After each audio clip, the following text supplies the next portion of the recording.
Hi, my name is Andrew. I'm pursuing a Master's of Design at the Ontario College of Art and Design for Strategic Foresight and Innovation. My personal goal is to eventually found an innovation consultancy doing design and innovation services for corporate clients.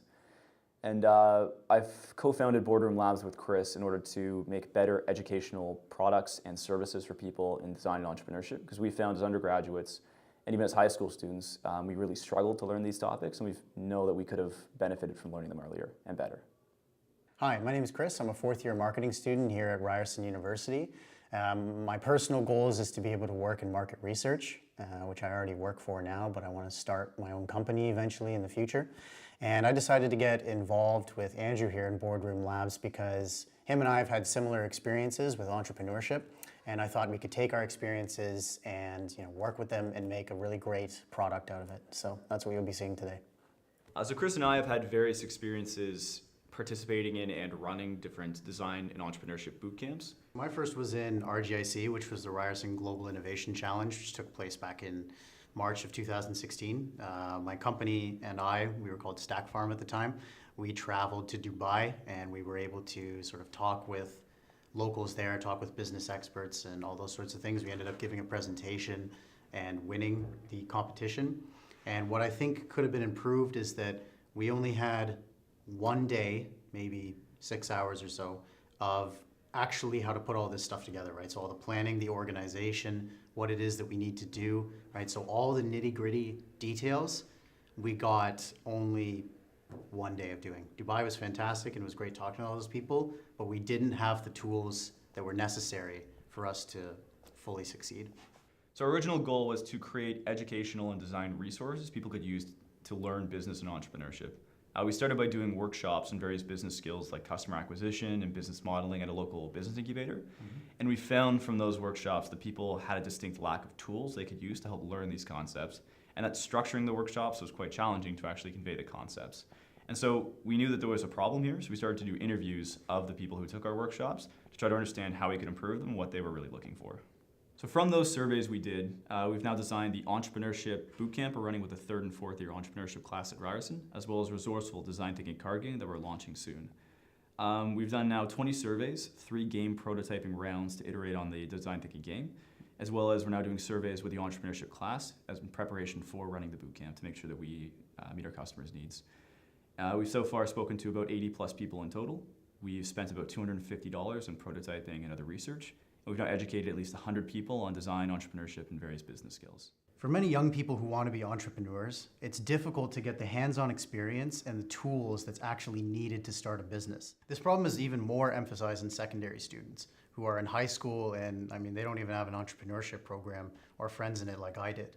So it's even more difficult for them to get access to this practical hands-on experience. These are the young people that we want to be entrepreneurs. We don't want them to be waiting until they're 18 to fulfill their idea when they're young. So with these boot camps, we saw a problem solution fit to that exact issue. So we actually have 2 MVPs so far at Boardroom Labs. We have the Design Thinking Bootcamp series we're running with the entrepreneurship class. Our projected revenue for that is about $10,000 for 2 one-weekend bootcamps. We also have the resourceful card game.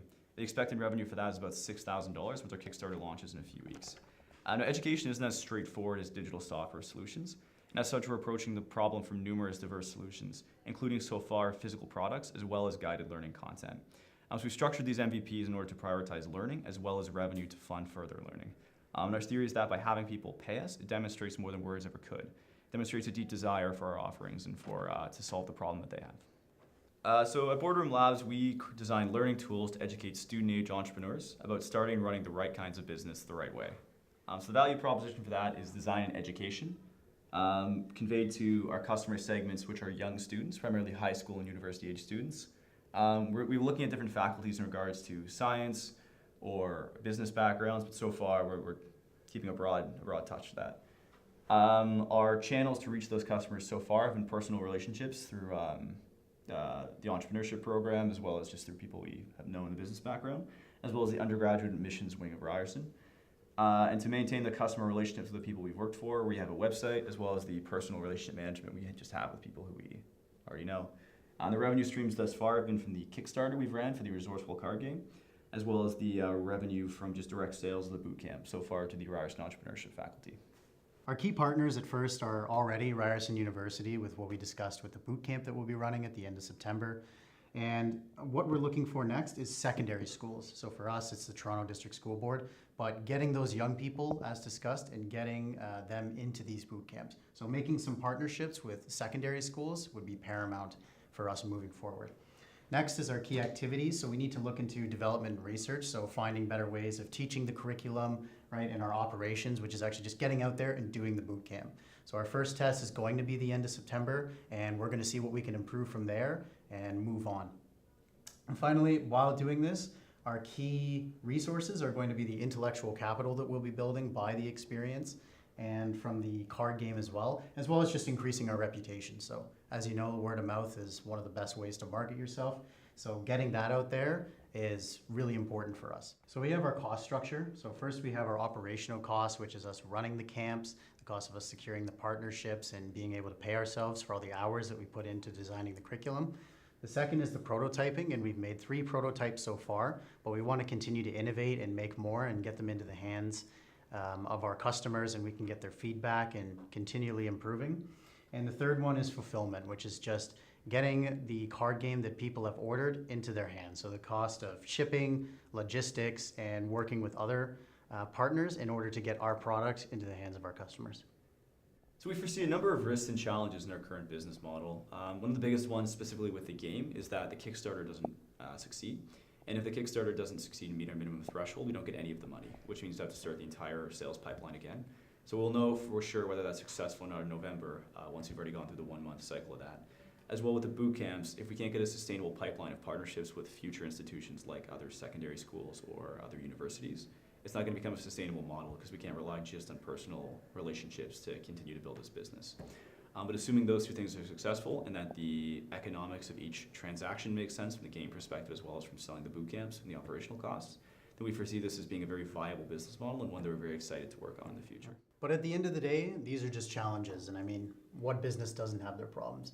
We believe in this business model. We already have the partnership with Ryerson University at the end of September, and we already have our 3rd prototype with the card game, and we're launching the Kickstarter really soon. So thank you for listening, and hopefully we'll see you all in November.